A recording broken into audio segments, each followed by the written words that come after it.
What's up people? So we're here sa sunod sa SM para si Melmel na Pogi Boy ay si ate ko, si Rian, si Lulu.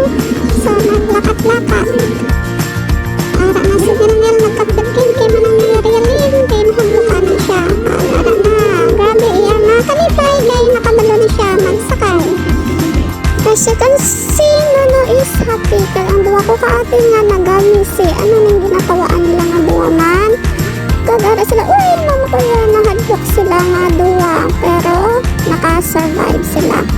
Ara na ang lima, nag-enjoy sila sa hangpang kag of course si tita nag-enjoy man lang to sa ila. Uy kasagad kay manang Rihanna, nakakuha siya sa duwa ka stuff toy kag isa ka Goku nga toy. Kag tapos na rin nag-agawin sila duwa ako niya basta manghod wala na himo ang magulang kundi ang nag-request kag picture.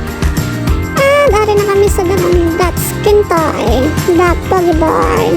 Uy, si Melmel para si Jimmy Boy, that Pogi Boy.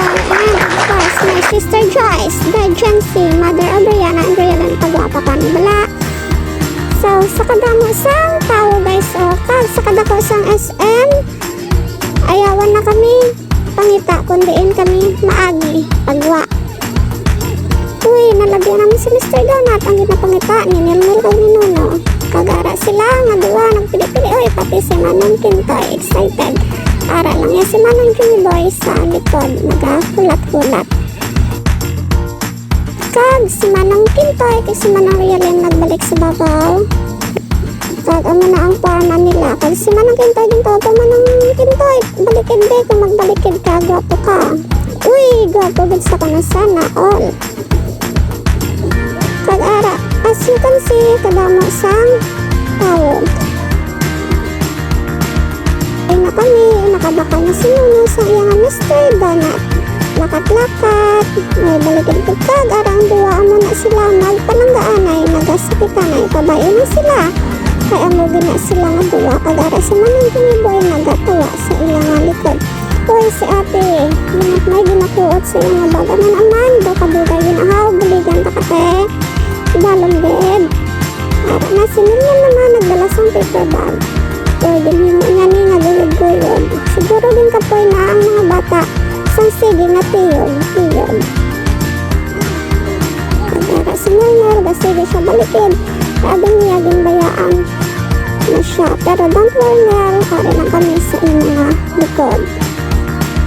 Uy, ara na sila. Uy, si Nuno nagdapit na kay mama.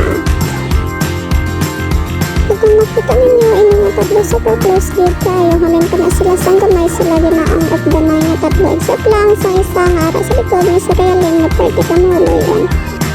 Nahapit sila ko na anay nga tatlo sa sulod. Si Nilda gangopod pero oops nahuya siya sa security guard nag-atras kag nagbalik-balik. And at last, nakagwa na kami. Uy, Melmel holding ang sweet tita Joy. Ngero, gwapo ka, balikid ba? Uy, gwapo siya ka nga. Lakat-lakat na lang kami. Kaya wala na kami inagtite. Wala na kwarta si ate. So, thanks for watching. Bye!